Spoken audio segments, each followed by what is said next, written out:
سلام دوستان میس فودی، اگر دوست دارید آموزش این کیک خونگی رو یاد بگیرید پس با من همراه باشید.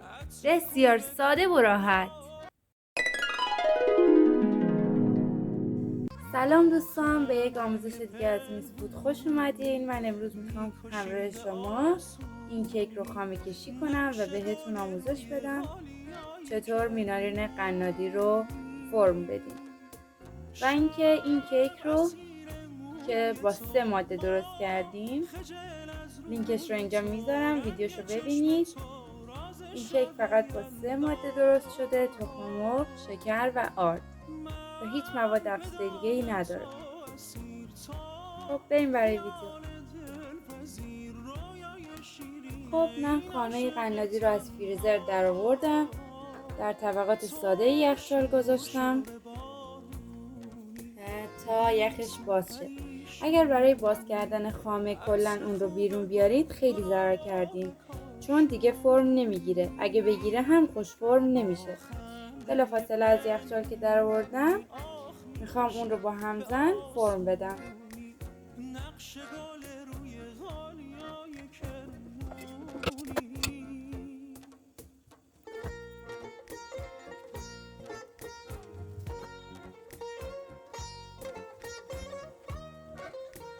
خب بلافاصله که خامه رو از یخچال در آوردیم اونو با همزن میزنیم.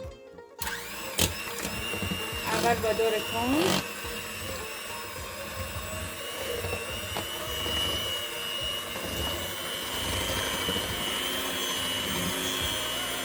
و بعد با دور تند همزن.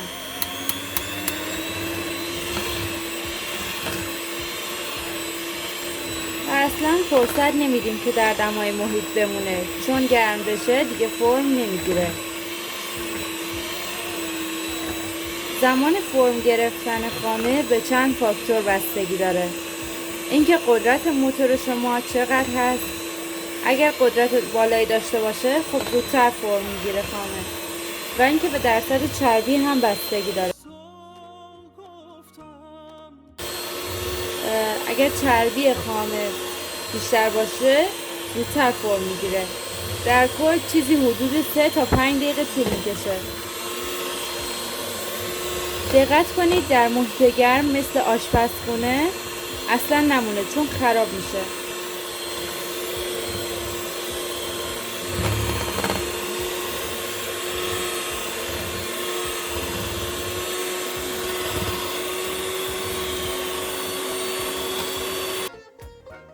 خب خامه من فرم گرفت، کاملا مشخصه خامه سفت شده. ببینید وقتی میزنید باید ردش بمونه.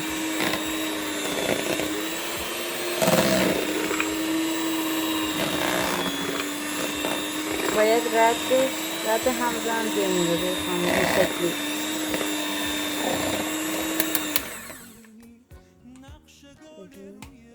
به سختی میشه تکونش داد. اون موقع خامه شما گرفت. خب من برای تزیین این کیک به شکل هندوانه مقداری خامه سفید احتیاج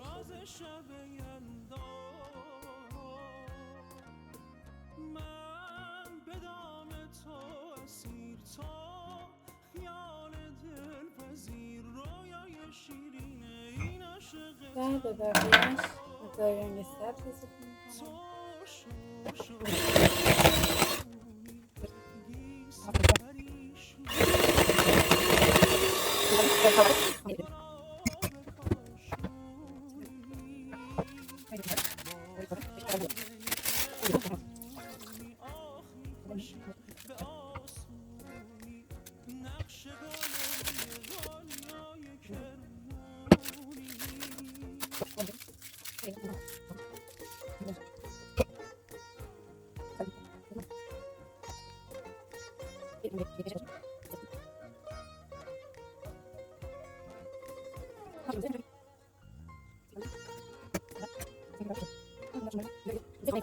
خب از پایین ترین طبقه کیک شروع می‌کنیم، چون من میخوام به ظرف سرو منتقلش کنم.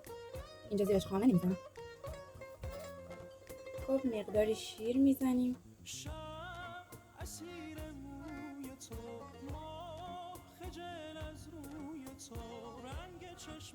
که خامه رو جذب نکنه. شما میتونید از آب و عسل هم استفاده کنید.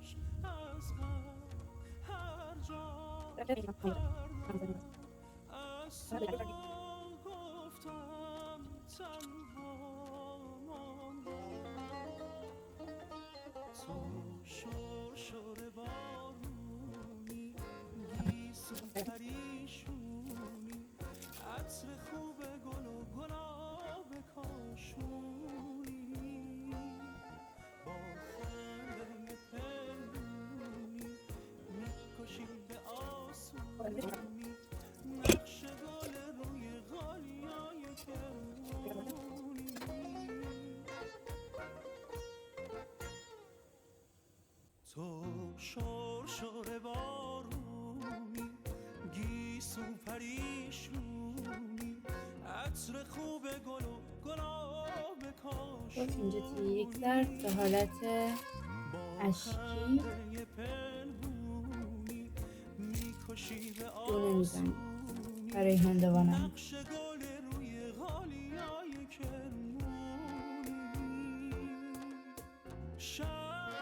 اسیر موی تو ما خجل از روی تو رنگ چشم تو راز شب یلدا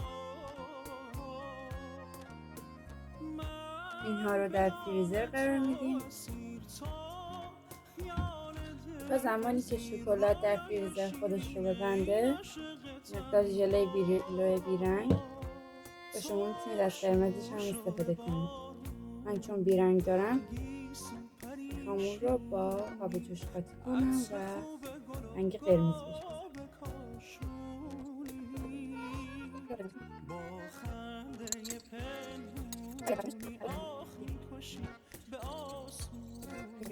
نقش گل روی غالیای کرمونی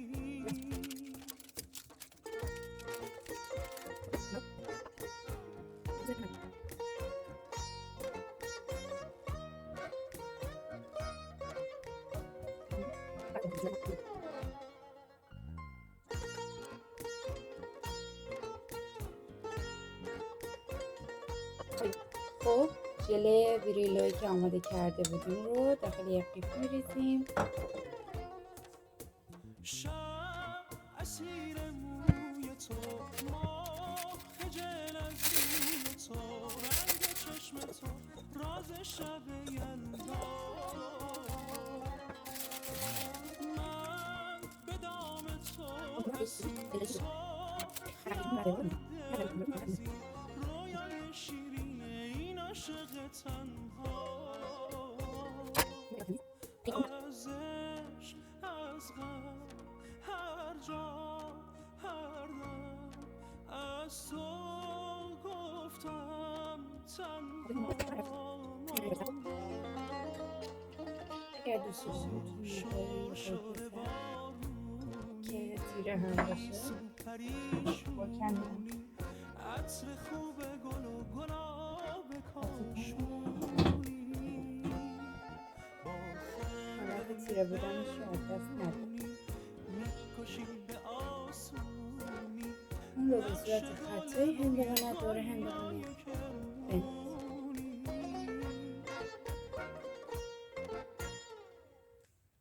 تو شور بارونی گیسو پریشونی عطر خوب گل و گلاب کاشونی با خنده پنهونی میکشی به آسونی نقش گل روی حالیای کرمونی شب اسیر موی تو ما خجل از روی تو رنگ چشم تو راز شب یلدا من به دام تو اسیر تو خیال دلپذیر رویای شیرین خب